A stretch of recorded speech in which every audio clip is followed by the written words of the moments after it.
Let's get to your squad. Congrats on the win. Congrats on 8-2. Defense playing phenomenal. And I'm curious if you feel that they are now back to last year's level defensively. I mean, what you guys did in the Super Bowl, NFC Championship game, turnovers versus Green Bay, talking about last year. Do you feel that your squad, number one ranked last year, do you feel that your squad is now back to that type of level?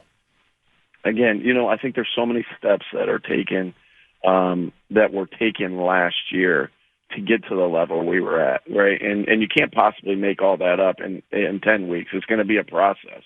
And I think we're trending in the right direction.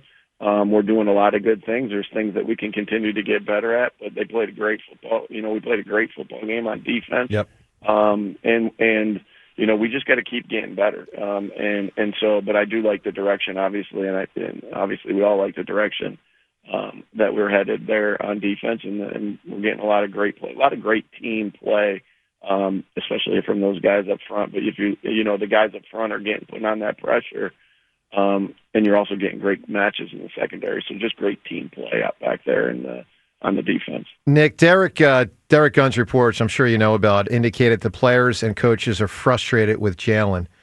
And I'm curious how you balance frustration with you win a lot, with Jalen is a big part of it, with you want to be very careful about what you say publicly. How do you balance all of that? Yeah, sure. I'm not frustrated with him. He goes out there and does his job each week and does a great job of putting us in position to win games. And that's the name of the game. Particularly, for the quarterback, like, what are you doing to win? Help your team win football games. And he finds a way to help us win. I love his, attention to detail, and I love his leadership, and I love his, just his mindset of, I'm going to do everything I can do to win this game. Sometimes that means handing it off. Sometimes that means me running it. And sometimes that means me throwing it where I need to throw it. And he does a great job of leading this football team. I mean, when you touch the ball every single play, everything's in your hands, and you directly win and lose football games. And at the quarterback position, because the ball is in your hands so much, and he's just done such a good job of, leading, such a good job of running the offense, such a good job of all the things that require to play quarterback to help put us in positions to win each and every game. And each game looks, like I said, but each game looks a little bit different. And I think we've shown that we can win multiple, different ways. We can win, a game like the Rams, where, it's a shootout in the second half. We can win a game where it's a defensive struggle, and a defensive battle. You guys win everywhere. You win at Arrowhead. You win in Tampa in September, in Minnesota, at Lambeau. You just handled the top-seeded Lions, but why does the offense still feel behind the defense? Yeah, we're still working. For me to say that we win and we just go, hey, we won, and then we just go and be like, nothing to fix here. You don't ever do that. That's not in our DNA. We're doing everything we can do to help ourselves get better, not only offensively but also defensively and also special teams wise. All those in all phases. We need to continue to get better on offense. I don't think that's a secret. We, obviously you'll do anything you can to win each and every game. We got to continue to rise, and that would be the same case if we won the game against the Lions 40-3. We would still feel that way until you're being in an experience, until you hold up that trophy. And I don't even want to get into that. I'm not here to talk about that. We are week by week, but until you hold that trophy, that's going to be your mindset. And so, we have a lot of things to clean up, and we'll continue to work on those things, and we'll continue to work like crazy to get better at those things. How concerning is 2 times tush-push failure? Did Detroit break the tush-push when we just played them?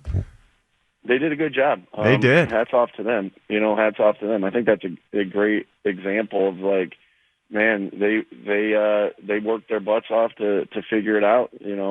They had some good strategies. We'll have to counter those things now, and hats off to them. And and we'll get better, and we're going to get better from it. That's what's exciting about failure, right? And so we look at that as obviously, hey, we failed on those things, but why?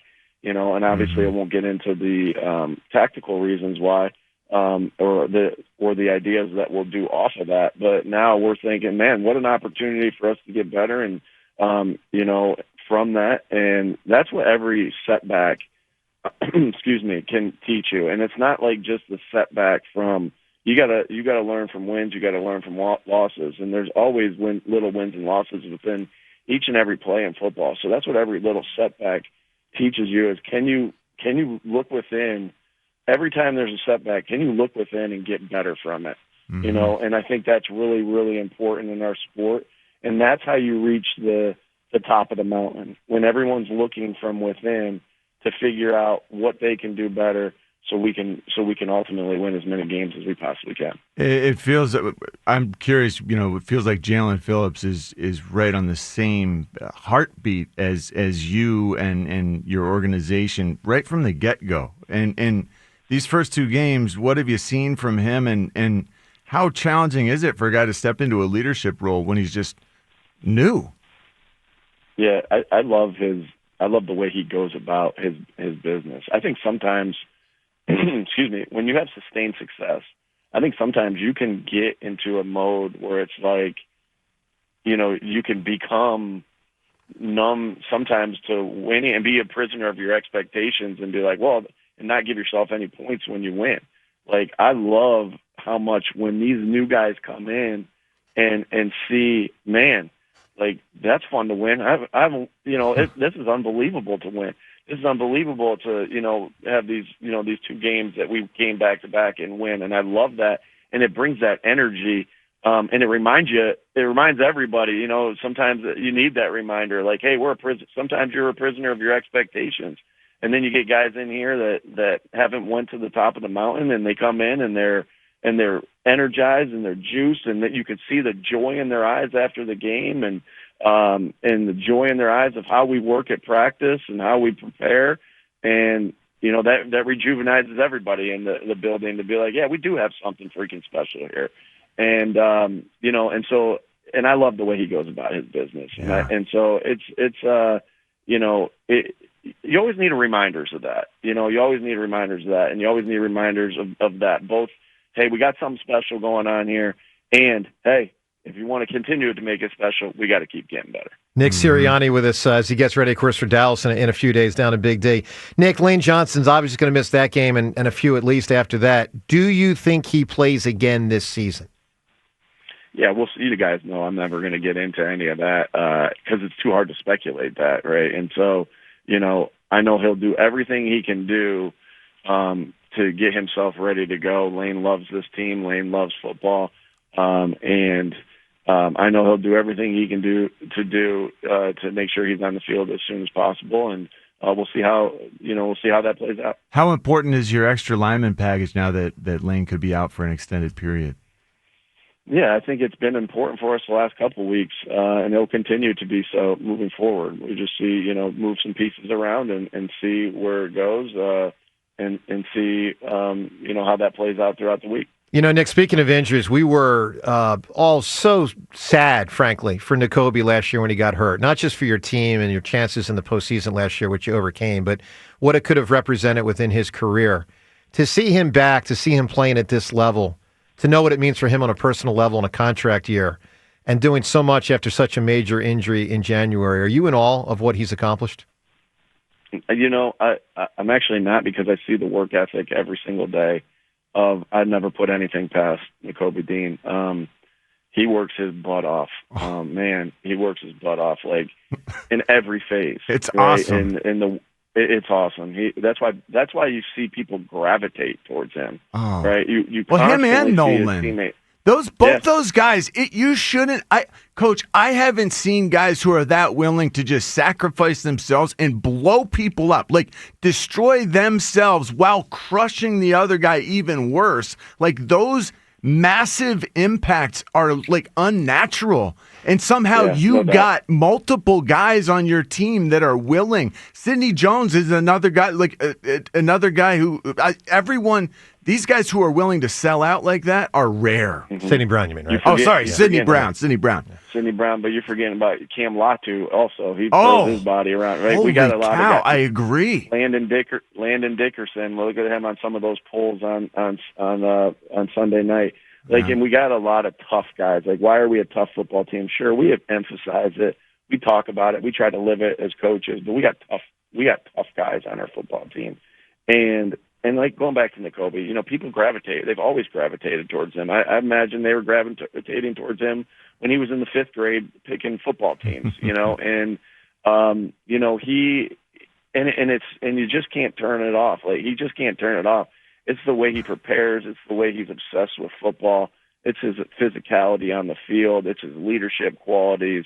And yeah, it's awesome. Like, we've all been there as athletes where, we had an injury that set us back and how much that hurt us not to be out there. And he's responded towards that. I know how it feels. And it's like, man, what a response by him. And that's what life's about. It's not about, you can't predict everything that's going to happen to you. It's about how you respond to everything. And that's so true. It's like, and that's so true in football too. It's like, all right, you had a bad play, you had a bad game, you had a bad quarter. How are you going to respond, right? And it's, are you going to get down and put everything, and not respond, or are you going to get back up and fight? And I think that's what Nakobe Dean does. Nick, but that willingness to sell out completely. It means that these guys are completely committed to what you are asking them to do, Coach, and that's just such a huge accomplishment on your part. I appreciate that. We got great guys, though, right? Why have we won the amount of games that we've had? We got a lot of great players and a lot of great coaches, and a lot of great people in the front office and in ownership. So that's a tribute to everybody of that, and really appreciative of these guys that we got. Nick, a lot of talk here about injuries and overcoming them. There's also trying to avoid them. And I'm curious, sure, the balance that you feel as a coach when you could unleash Jalen as a runner much more often, and it would probably help the offense. How do you balance yes, it can help me right now, but I'm also trying to keep him for the long haul, especially when the offense is struggling the last couple of weeks? How do you balance that? Sure. You're doing everything you can do to win each game. I think I answered a lot of those questions last year with Saquon. Like, yep. And it's like, well, do everything you can do to win each and every game, whatever that is. And then you can handle some of the load management and practice. But but there's a tricky thing there too. Make no mistake about it. The only way you get better each and every week is if you go out there and you practice your butt off. And that doesn't mean marathons. I know the guys will tell you Thursday's practice is a marathon, but it doesn't necessarily mean that. It's the intensity at which you go about it each and every week, and each and every day. And so you do have to balance that in the week. Like, okay, this guy had played a major part in this game, played a lot of reps, so you may have to pull him back in practice. But, it's really important that you are getting all the practice reps that you need to get yourself ready and to get better. How do you get better? How do you get better at football? You practice football, right? And we're in a league that's a little different than like the NBA or Major League Baseball, in the sense that they don't get to practice as much as we do, right? And so all their improvements coming from games, and we're able to improve from practices, which is really outstanding for our league, is because you only play once a week, and it's like you got to get better from practice. That's how you get better. Like, there's things that you learn in practice that you can't possibly learn and get better from in a game. All right, Nick, final two things. The first is, we talking about practice. All right, so we got that out of the way. The second is, I'm curious. When we spoke to you last week after you'd gone for it, pretty late in the game, you stood by it. You thought, nope, it was the right decision, even though it didn't work out. Ultimately worked out for a win, but you said, no, I'm good with that.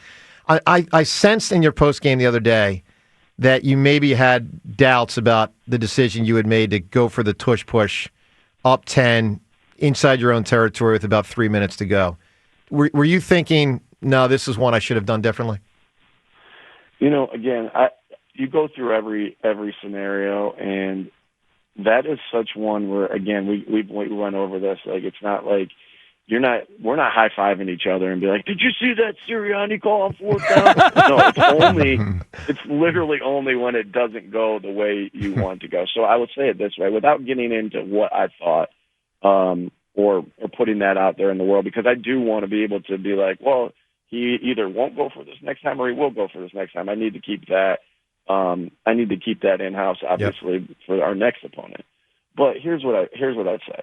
When you know it's all going to be on you, whether you are successful at the fourth down or you're not, you better be freaking convicted.